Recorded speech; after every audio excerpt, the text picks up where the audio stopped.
हमारी लड़की supreme court की वकील है। अच्छा। हाँ, आपके दामाद सुप्रीम कोर्ट का वकील है। सब बड़े बड़े आदमी अच्छा, हमको निकाल दिए। आपकी संपत्ति कितनी थी? कम से कम इस समय 80 करोड़ की हो। नमस्कार दोस्तों, 28 दिसंबर 2024 को श्रीनाथ खंडेलवाल उर्फ एसएन खंडेलवाल का दुखद निधन वाराणसी के वृद्धाश्रम में हुआ। उनका अंत ऐसा था मानो कोई लावारिस अपनी अंतिम सांसें गिन रहा हो। ये खबर सुनकर आप शायद सोच रहे होंगे, आखिर ये एसएन खंडेलवाल कौन थे? दोस्तों, एसएन खंडेलवाल वो शख्स थे जो 80 करोड़ रुपए की संपत्ति के मालिक थे, 400 से अधिक पुस्तकें लिख चुके थे और जिनका जीवन ज्ञान और साधना में समर्पित था। 80 वर्ष की आयु में इस विद्वान और लेखक को अपने ही बच्चों ने धक्के मारकर घर से निकाल दिया, ये कहते हुए कि इस बूढ़े को कहीं फेंक आओ। ये अमानवीय घटना अप्रैल 2024 की है। अब जरा इस वीडियो पर नजर डालें। आपका क्या नाम है? श्रीनाथ खंडेलवाल। कहाँ के रहने वाले हैं? बनारस। बनारस। तो आप वही जन्म हुआ है हमारा। क्यों दुखी हैं जी? क्यों दुखी हैं आप? क्या हुआ? यहाँ क्यों आए हैं? हमको निकाल दिए हैं। किन्होंने जायदाद सब छीन के निकाल दिए। किन्होंने? हाँ, हमारी लड़की सुप्रीम कोर्ट की वकील है। अच्छा। हाँ, आपके दामाद सुप्रीम कोर्ट का वकील है। सब बड़े बड़े आदमी हमको निकाल दिए। आपकी संपत्ति कितनी थी? कम से कम इस समय 80 करोड़ की होगी। और अब तक कितने किताब लिखे हैं? कौन कौन सी किताब लिखे? 400 किताब लिखा है। 400 किताब? हाँ, कुछ किताब 18 पुराण, 21 उप पुराण और क्या बताए तंत्र की 400 किताब उस पर गूगल पर लिखा है। एसएन खंडेलवाल वाराणसी वाले गूगल पर लिखा हुआ है। आपको पद्मश्री कौन सा सरकार दे रहा था? देखा आपने, जब अपने ही धोखा दे दे तो दौलत की कोई कीमत नहीं रह जाती। एसएन खंडेलवाल का दुर्भाग्य यहीं खत्म नहीं हुआ। घर से निकाले जाने से पहले उनके दोनों बच्चों ने उनकी पूरी संपत्ति हड़प ली। हैरानी की बात यह है कि उनके साथ ये अन्याय करने वाले उनके ही बच्चे और दामाद पढ़े लिखे और सफल पेशेवर हैं। उनकी बेटी सुप्रीम कोर्ट की वकील है, बेटा एक बड़ा बिजनेसमैन है और दामाद भी सुप्रीम कोर्ट में वकील है। आप सोच रहे होंगे, आखिर एसएन खंडेलवाल जैसे महान विद्वान जिन्होंने 400 पुस्तकें लिखी हैं, फिर भी सुर्खियों में क्यों नहीं आए? इसका कारण ये है कि वे एक संस्कृत विद्वान थे। उनका सारा लेखन गीता, वेद और पुराणों पर आधारित था। उन्होंने भारतीय संस्कृति और धर्मशास्त्र पर ऐसा काम किया था जिसकी आज भी मिसाल दी जा सकती है। यहाँ तक कि मोदी सरकार ने उन्हें पद्मश्री से सम्मानित करने का निर्णय भी लिया था। गृह मंत्रालय से उन्हें संदेश भी मिला, लेकिन एसएन खंडेलवाल ने सरकार के सामने एक शर्त रख दी। उन्होंने कहा कि वे यह पुरस्कार लेने दिल्ली नहीं जाएंगे क्योंकि ये उनके गुरु के सम्मान का सवाल था। पद्मश्री कब मिल रहा था? यही आपके मोदी जी पद्मश्री दे रहे थे, लेकिन आप नहीं लिए हैं। हम नहीं लिए।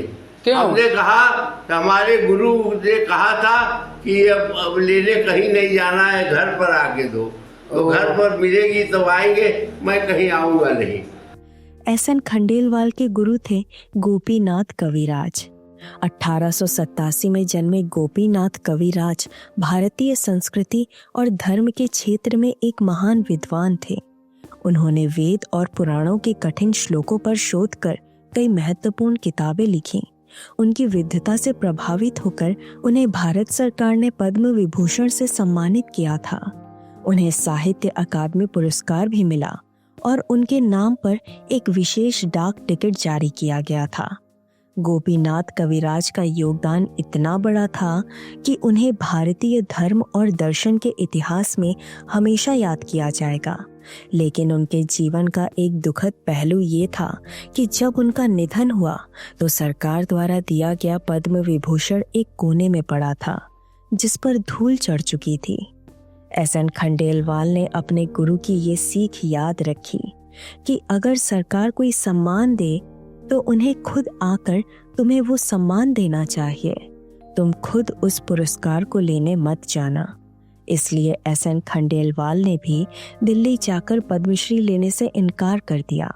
उन्होंने सरकार से कहा, मैं तो केवल 10वीं पास हूँ, मुझसे भी ज्यादा योग्य लोग इस सम्मान के लिए कतार में हैं। तो आप ये आश्रम में है, कोई तकलीफ आपको? नहीं, कोई तकलीफ नहीं है। ठीक। यहाँ तो बड़े मजे में किताब लिख रहे हैं। यहाँ भी अभी भी किताब लिख रहे हैं? किताब लिख रहे अभी हैं। कौन सी किताब लिख रहे हैं? पुराण। अभी सी हमारी 3 पुराण छपी है। कोई गुरुजी ने देखा है, सब आपके लोगों को बांटा है हमने। अभी भी पुराण आप लिख रहे हैं और अब छापे? लिख रहे हैं ऐसी पुराण जो इंग्लिश में है, हिंदी में है ही नहीं। इंग्लिश में लिख रहे उसका हैं? नाम है नरसिंह पुराण। इंग्लिश की मंगवाया है, उसका संस्कृत में संस्कृत है और इंग्लिश है। ठीक है। हाँ, उसका हिंदी में करेंगे। बिटिया और बेटे से दुखी हैं आप? जी बिटिया, अपनी बेटी और बेटे से दुखी हैं? नहीं, सब से दुखी हैं।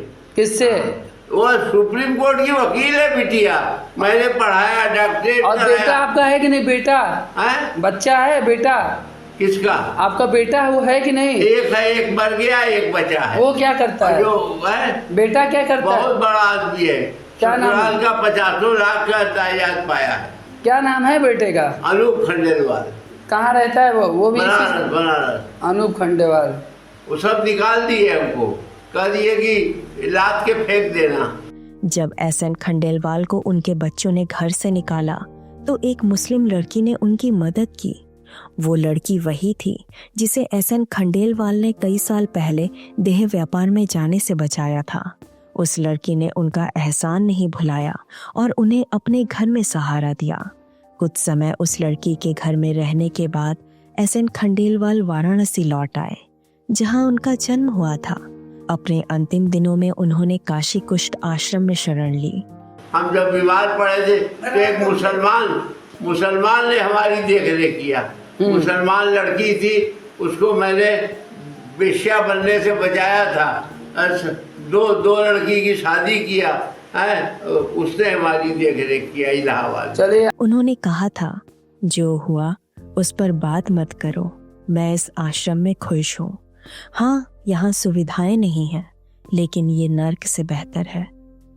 एसएन खंडेलवाल की विद्वता का अंदाजा इस बात से लगाया जा सकता है कि उनकी हर किताब 2000 से 3000 पन्नों की होती थी।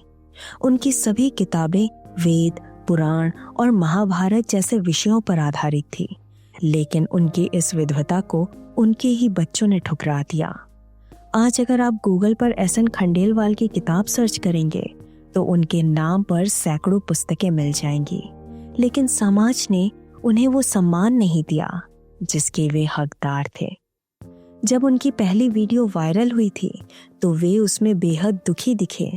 उन्होंने कहा था कि उनके बच्चों ने उन्हें जिंदा लाश बना दिया है।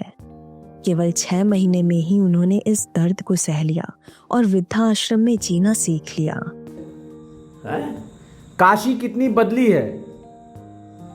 हम क्यों, क्या मतलब? हम नहीं बदले तो हमारी दृष्टि में कुछ भी नहीं बदला।